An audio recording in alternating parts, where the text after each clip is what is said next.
Suami wanita ini gugur di medan perang, dan di rumah masih ada 3 putri yang harus dinafkahi.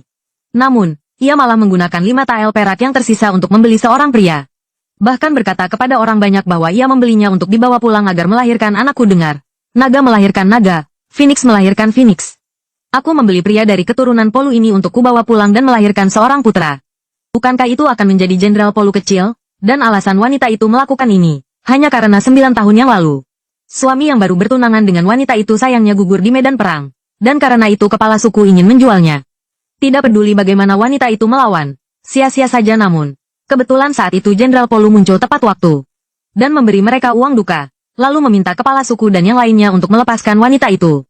Ini juga yang membuatnya tidak jadi dijual kini. Melihat pria itu berakhir dalam keadaan seperti ini.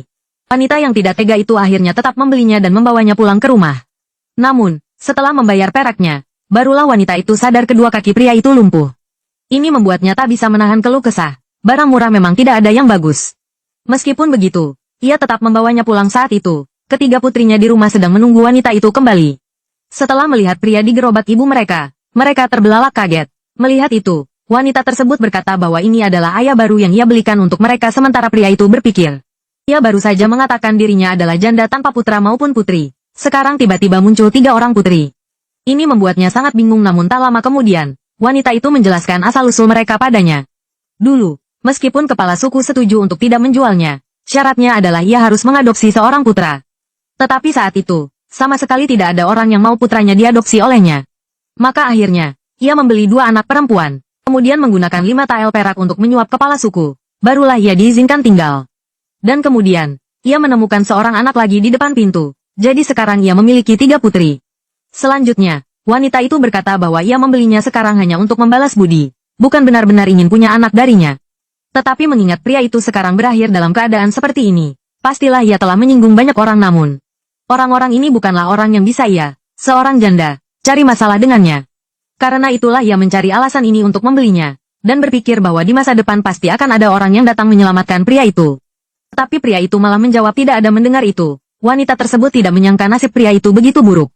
Namun, ia tetap membiarkan pria itu tinggallah. Sudahlah, kamu tinggallah di sini untuk sementara waktu. Tapi, biar ku perjelas dari awal. Aku ini orangnya galak, karena aku sudah menyelamatkanmu. Kita anggap saja sudah impas. Kedepannya, di rumah ini, tetap aku yang berkuasa. Kalau kamu tidak menurut padaku, akan kulempar kamu keluar.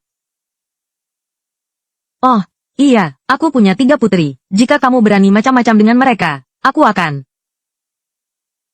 mengebirimu. Wanita ini menganggapku seperti binatang buas tapi tepat saat mereka sedang makan, wanita itu tiba-tiba merasa pusing dan berkunang-kunang. Setelah tabib selesai memeriksanya, di depan semua orang ia berkata bahwa wanita itu hanya stres berlebihan. Beberapa resep obat saja sudah cukup tetapi ketika mereka berjalan keluar, barulah tabib menyuruh wanita itu untuk segera berobat. Jika tidak, tubuhnya akan semakin lemah. Ternyata beberapa tahun lalu wanita itu sudah menderita suatu penyakit, dan karena itulah ia menjadi begitu gemuk. Namun, saat ini ia sama sekali tidak punya uang untuk berobat setelah wanita itu masuk. Ia berkata pada kakak sulung untuk tidur dengannya malam ini. Siapa sangka, adik bungsu mendengar itu dan mulai merengek. Menganggap pria itu bukan ayah kandungnya, makanya ibunya tidak mau tidur bersamanya. Maka, wanita yang tak berdaya itu terpaksa menyetujuinya. Ketika malam tiba, wanita itu awalnya berpikir untuk tidur dengan selimut masing-masing. Tapi setelah melihat tatapan pria itu, ia mengira pria itu tidak puas dengan hal itu. Maka, ia segera memandikan seekor anak anjing lalu meletakkannya di antara mereka berdua. Sekarang kau tenang, kan? Aku tadi juga tidak khawatir tentangmu kalian orang-orang ini. Memang suka berkata lain, berbuat lain. Kami, aku dan siapa? Ah, tidurlah. Hari ini ketiga anak itu sedang rewel. Beberapa hari lagi, tunggu mereka sedikit lebih baik. Aku akan tidur dengan kakak sulung. Siapa sangka, keesokan harinya ada orang yang datang ke rumah mereka adalah calon menantu laki-laki serumah yang sebelumnya dicarikan wanita itu untuk kakak sulung. Hanya karena mereka mendengar wanita itu membeli seorang pria untuk melahirkan anak, mereka khawatir. Nantinya harta keluarga wanita itu tidak bisa diwariskan kepada menantu laki-laki serumah itu. Maka mereka ingin membatalkan pernikahan dan mereka yang tak tahu malu itu. Bahkan 20 tael mahar yang sebelumnya diberikan wanita itu kepada mereka, tidak mau dikembalikan. Dan bahkan ingin melaporkannya ke pihak berwenang karenanya tak lama kemudian, kepala suku pun datang. Ia setuju mereka membatalkan pernikahan. Tetapi keluarga menantu laki-laki serumah itu harus mengembalikan 10 tael perak kepada wanita itu. Maka masalah ini untuk sementara diselesaikan seperti itu. Setelah kembali, Kakak kedua awalnya masih merasa kesal dengan masalah ini, si Hutu hari ini tidak berani menyuruh ibunya datang membuat keributan. Di kemudian hari jika bertemu hal seperti ini, pasti akan tetap bersembunyi di belakang ibunya. Sudah begini kejadiannya. Calon suami seperti itu. Lebih baik tidak usah saja. Kakak sulung, soal ini, ibu yang minta maaf padamu. Mereka itu mata duitan.